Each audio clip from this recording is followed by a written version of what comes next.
Late autumn, 1944. Western Europe.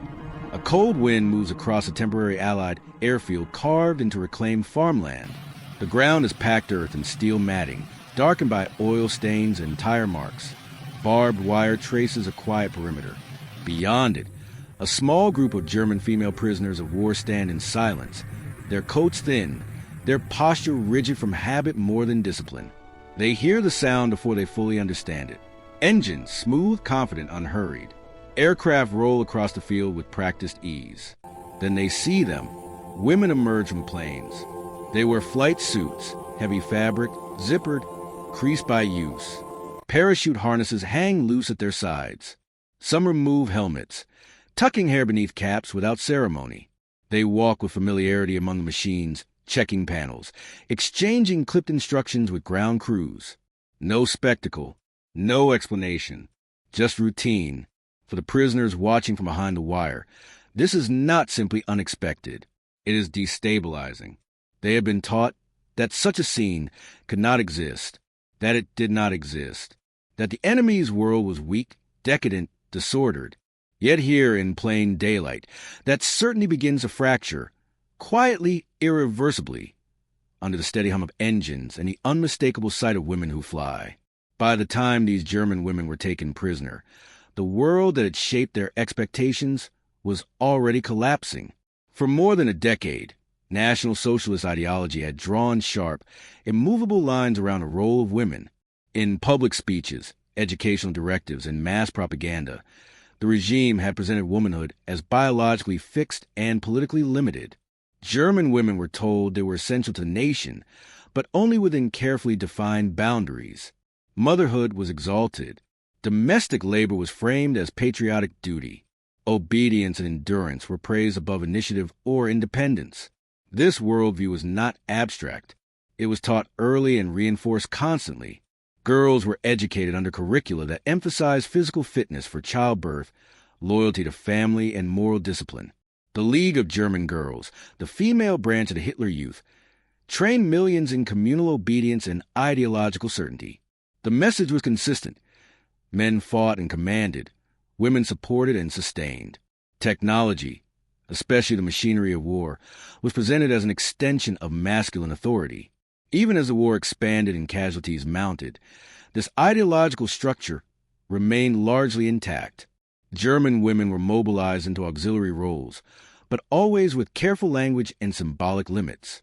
They became clerks, signal operators, radio assistants, and anti-aircraft auxiliaries, Helferinnen, tasked with supporting the Luftwaffe's vast defensive network. Some worked searchlights or radar stations. Others served in communications bunkers or air defense towers. They wore uniforms, but these were deliberately distinct from combat attire. Their presence near weapons was framed as necessity, not equality. Officially, German women did not fly combat aircraft. They did not command men. They did not occupy the visible center of technological power. Even the few female test pilots who existed before the war were sidelined, celebrated only when their achievements could be absorbed into nationalist mythology without threatening the ideological order. Flight, especially military flight, remained a male domain, symbolically and practically. Just as important as what German women were told about themselves was what they were told about the enemy. The United States, in particular, was depicted as undisciplined and decadent. Nazi propaganda portrayed American society as chaotic, softened by consumerism and weakened by moral confusion. The idea that such a society could sustain a long, industrial war was dismissed as implausible. American women, in this narrative, were frivolous, politically unserious, and fundamentally incapable of discipline under pressure. These messages were repeated in newspapers, newsreels, and radio broadcasts. They appeared in classroom discussions and training manuals. By the later years of the war, even as Allied bombers crossed German skies in growing numbers, the ideological framework held. Defeat was explained away as material imbalance, not moral or systemic failure. The enemy might possess machines, but they lacked cohesion. They might build planes, but they lacked the discipline to use them properly. 4 German women serving in auxiliary roles. This belief provided a strange reassurance. They could endure hardship while remaining certain that the core of their worldview was intact. The front lines might shift, cities might burn, but the enemy, they were told, did not possess the inner strength or order required to truly overturn their society. It is against this mental landscape that their capture must be understood. Many of these women were taken prisoner in the final year of the war, during the Allied advance through France, Belgium, and into Western Germany. They were young, often in their late teens or early 20s. Some had never left their home regions before the war. Most had never seen the enemy up close. Their understanding of the world beyond Germany came almost entirely from controlled information. When they were transported to temporary holding areas and POW enclosures in the West, they expected humiliation, chaos, or disorder.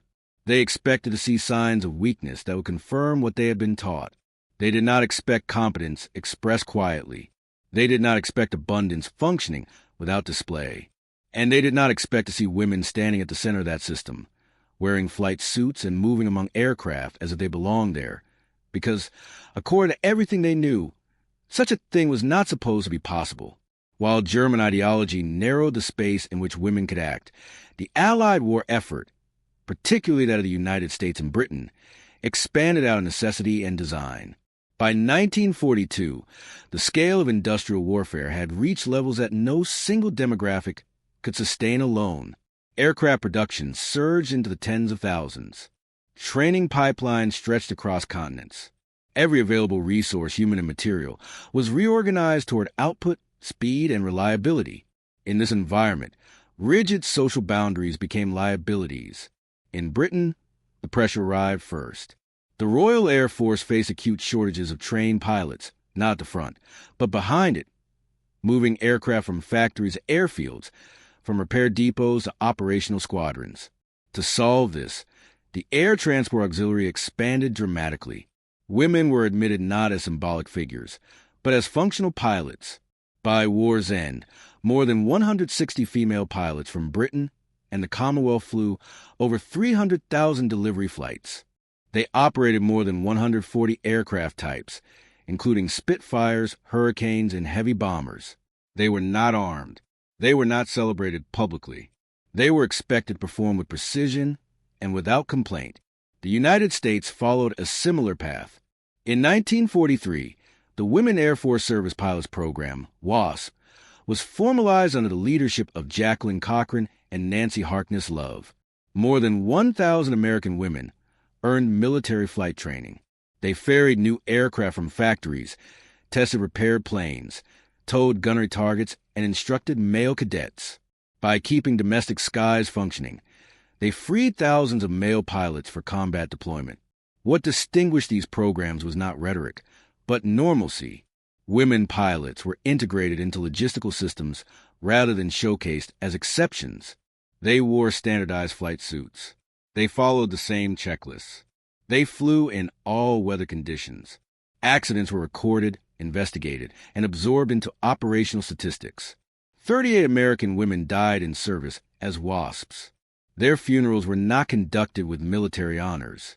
Their families often paid for transportation of bodies themselves. The work continued regardless.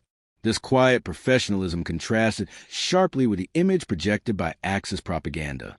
Allied women in aviation were not presented as ideological statements. They were solutions to a problem. In doing so, they embodied a different kind of wartime culture, one that prioritized function over symbolism. Democracy, in this context, was not expressed through slogans, but through systems that adapted without collapsing under contradiction. By 1944, Allied air power dominated Western Europe. The skies were saturated with aircraft, fighters, bombers, transports, operating in coordinated networks that required constant movement and maintenance. Airfields appeared, expanded, and disappeared with astonishing speed. Every aircraft that reached the front had passed through dozens of hands, many of them female, long before it ever saw combat. When German prisoners were brought into proximity with these environments, the contrast was immediate. They saw order without spectacle, discipline without ritual, and most unsettling of all, they saw women occupying technical roles with visible authority. Flight lines were not chaotic. Ground crews worked methodically. Pilots, men and women, moved through the same spaces, following the same procedures. For the German women watching from behind wire, the sight of women in flight suits was not interpreted as rebellion or novelty. It was interpreted as evidence of something deeper, a society capable of reorganizing itself without tearing itself apart. The flight suit itself became a symbol, not of masculinity or femininity, but of belonging within a system that valued competence over prescribed identity. This realization did not arrive with emotion or protest. It arrived quietly, through repetition. Aircraft after aircraft, day after day, the same women returning from ferry runs, the same routines executed without hesitation. What had been taught as impossible was now observable fact, and once observed, it could not be unseen. From this foundation, the shock would deepen, not just through sight, but through understanding, as multiple dimensions of this encounter unfolded at once. The first angle through which this encounter must be understood is human and psychological. For the German women held as prisoners, the war had already stripped away many certainties: territory, authority, and future. But identity had remained largely intact. They still understood who they were supposed to be within the world that had raised them. That identity had limits, and those limits were shared by the enemy in their imagination. When those limits were violated in plain view, the effect was not anger, but disorientation. The women they observed on the Allied flight lines did not behave like propaganda caricatures. They were not performing confidence. They were not displaying defiance. Their movements were economical. Their posture suggested familiarity rather than assertion. This absence of spectacle made the encounter more unsettling. There was no moment to reject or rationalize what was being seen. The scene offered no narrative hook, no dramatic excess to dismiss as exaggeration. It was simply work being done. Psychological reports compiled by Allied interrogation units noted that female prisoners often reacted more strongly to social and cultural contradictions than to military defeat itself. Bombed cities could be explained as material imbalance. Lost battles could be blamed on leadership. But the observation of women functioning comfortably within technical and operational systems challenged assumptions that had been internalized since childhood. One report described prisoners expressing quiet disbelief rather than hostility, followed by prolonged silence. The second angle is expectation versus reality. German women had been conditioned to believe that American society lacked discipline, that comfort had weakened resolve, that women, in particular, were evidence of moral decay rather than strength. Yet the flight suits they saw were worn and utilitarian. Aircraft were maintained to exacting standards. Schedules were kept. Procedures were followed. Nothing about the environment suggested indulgence or chaos. What unsettled them most was not that women were present, but that their presence did not disrupt order. There was no visible breakdown of hierarchy, no confusion. Men deferred procedure, not gender. Authority flowed through systems rather than personalities. In this setting, gender was not erased. It was rendered irrelevant to function. This contradicted the foundational Nazi belief that social order depended on rigid biological roles. The third angle is symbolic. The flight suit itself carried meaning far beyond its fabric. In German service, uniforms for women have been carefully designed to signal limitation. Skirts, fitted jackets, and visual markers emphasize distinction rather than equivalence. Allied flight suits did the opposite. They concealed the body. They emphasized protection and utility. Not a battlefield reversal, but an ideological one. The realization that the enemy's strength lay not only in machines or manpower, but in a social flexibility that made resistance futile in the long term. And once that realization took hold, the encounter moved beyond shock into irreversible understanding. As understanding replaced disbelief, the psychological impact deepened and spread inward. What had begun as visual contradiction evolved into a reassessment of meaning. For the German women observing Allied airfields, the question was no longer whether what they were seeing was real, but what it implied about everything they had been taught. Allied intelligence officers conducting routine interrogations noted a shift in the tone of female prisoners who had prolonged exposure to Allied operations. Early interviews often contained rehearsed language, references to duty, sacrifice, and inevitability. Later sessions, particularly with women who had worked near airfields or transport hubs, showed hesitation. Answers grew shorter. Assertions softened. Ideological certainty gave way to careful phrasing. One recurring observation appears in several U.S. Army Psychological Warfare Division summaries from early 1945. Female prisoners increasingly framed their experiences in terms of surprise and misjudgment rather than betrayal or defeat. They spoke less about leaders and more about systems, less about honor and more about capability. This shift was subtle but consistent. The decisive realization for many came with scale. The women pilots they observed were not isolated figures. They were part of a vast structure. Aircraft arrived continuously. Fuel trucks followed schedules. Maintenance crews rotated with practiced efficiency. And within this machinery, women moved without friction. The system did not bend around them. It absorbed them. This absorption carried ideological weight. Nazi doctrine had insisted that deviation weakened the whole, that social cohesion required exclusion. Yet here was evidence of the opposite. Inclusion as force multiplier. The prisoners did not articulate this in theoretical terms, but they felt its implications. If women could be trusted with aircraft, among the most complex and valuable tools of war, then the boundaries they had lived within were not universal laws, but choices imposed by doctrine. The flight suit, once merely a garment, became a symbol of that realization. It represented access to training, to responsibility, to trust. It represented a society confident enough to extend capability rather than restrict it. Each time a woman pilot stepped onto the flight line, zipped the suit closed, and took control of the machine, the symbol was reinforced.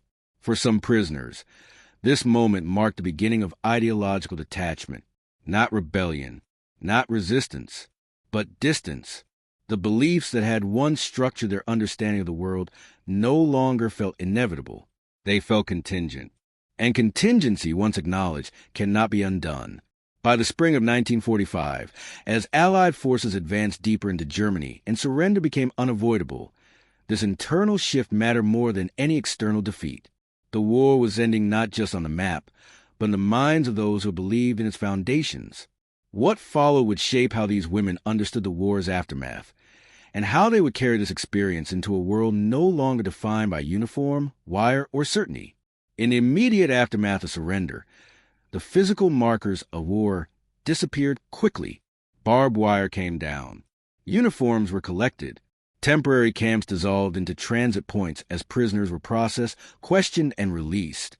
But the psychological residue of what had been seen did not dissolve so easily.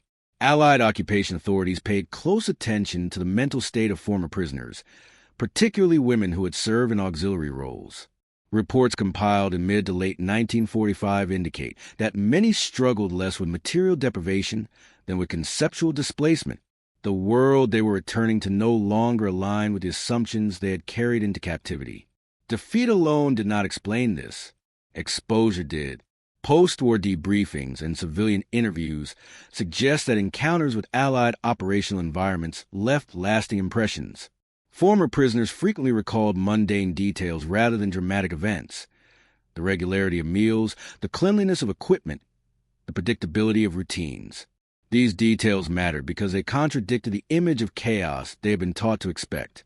Among these memories, the image of women in flight suits appeared with unusual consistency. Allied psychological assessments noted that women who had witnessed such scenes often exhibited a reduced tendency to frame the war in purely moral or ideological terms. Instead, they spoke about capacity and organization. They described a sense that the outcome had been determined long before the final battles, by structures rather than slogans. From the Allied perspective, this realization was not exploited overtly. There was no effort to dramatize the role of women pilots for prisoners. The impact occurred precisely because it was incidental. The absence of propaganda preserved authenticity. Prisoners did not feel manipulated. They felt confronted by reality. For the women pilots themselves, the war's end brought ambiguity rather than triumph. In the United States, the WASP program was disbanded in December 1944, before victory in Europe was secured. Their service was not immediately recognized as military. Records were classified. Public acknowledgement was delayed for decades. The flight suits were folded away. The airfields repurposed. The work absorbed into post-war narratives dominated by men. Yet for those who had seen them, the image endured. The prisoners carried it into civilian life, into families, into conversations that often remained private. It became part of an unspoken comparison between what had been promised and what had been observed. This quiet influence extended beyond individual memory. It shaped how former auxiliaries engaged with post-war reconstruction, education, and employment. While many returned to traditional roles, the sense of inevitability had been broken. The boundaries they accepted were no longer absolute. The second phase of the aftermath would unfold over years rather than months, as these experiences intersected with broader cultural shifts and the long process of reckoning with the past. In the longer aftermath, the significance of that encounter became clearer, not as a dramatic turning point recorded in official histories, but as a quiet fracture in inherited belief. For many German women who had served the Reich and then witnessed Allied systems up close, the post-war years were defined by reconstruction, scarcity, and moral uncertainty. The grand narratives that had once provided clarity were gone. In their place stood practical questions about work, education, and identity. Germany's recovery demanded participation. Labor shortages were acute.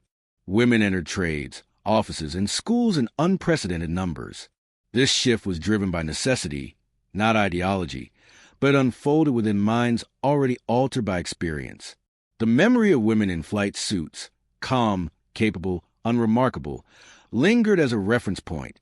It suggested that competence did not require permission from doctrine. Oral histories collected decades later reflect this undercurrent. Former auxiliaries spoke cautiously, often avoiding direct political judgment. Yet they described moments when earlier assumptions no longer held. The war had taught them that systems mattered more than slogans, that rigidity, when enforced as virtue, could become weakness. These realizations did not produce immediate transformation, but they shaped receptivity to change. The symbolic contrast endured as well. The flight suit, associated with motion and agency, stood in quiet opposition to the uniforms they had worn, designed to signal service without authority. In memory, the Allied garment represented access rather than limitation. It was not a symbol of domination, but of integration into purpose. On the Allied side, recognition came slowly. Women pilots received formal acknowledgement decades later, long after the immediate strategic lessons had been absorbed. Their wartime contribution had already done its work, not through medals or speeches, but through sustained function. They had proven that inclusion could be operationally invisible and strategically decisive. The broader cultural implications extended beyond Germany. The war had demonstrated that modern conflict was not won by ideology alone, but by adaptability. Societies capable of reorganizing themselves under pressure possessed a decisive advantage. Those that treated doctrine as a movable law narrowed their own options. For the women who had stood behind wire and watched aircraft rise and return, this lesson was deeply personal. It reframed defeat not as humiliation, but as consequence. The world they had been promised could not compete with the one they had witnessed. By the time Europe began to stabilize, the encounter that had once stunned them had settled into understanding. It no longer felt shocking. It felt explanatory. And from that understanding, a final reflection emerges, one that reaches beyond war, uniform, or nation, into the nature of freedom itself. In the end, what remained was not the barbed wire, the camps, or even the memory of defeat. What endured was an image, quiet, unadorned, and impossible to forget. A woman stepping across a flight line, fastening a worn flight suit, and taking control of machine design for speed, distance, and precision. That image carried no slogans. It did not demand belief. It simply existed. For the German women who witnessed it, the moment did not announce a new ideology. It revealed the absence of inevitability. It showed that the boundaries they had accepted as natural were, in fact, constructed, and that other societies had constructed them differently. The power of that realization lay in its subtlety.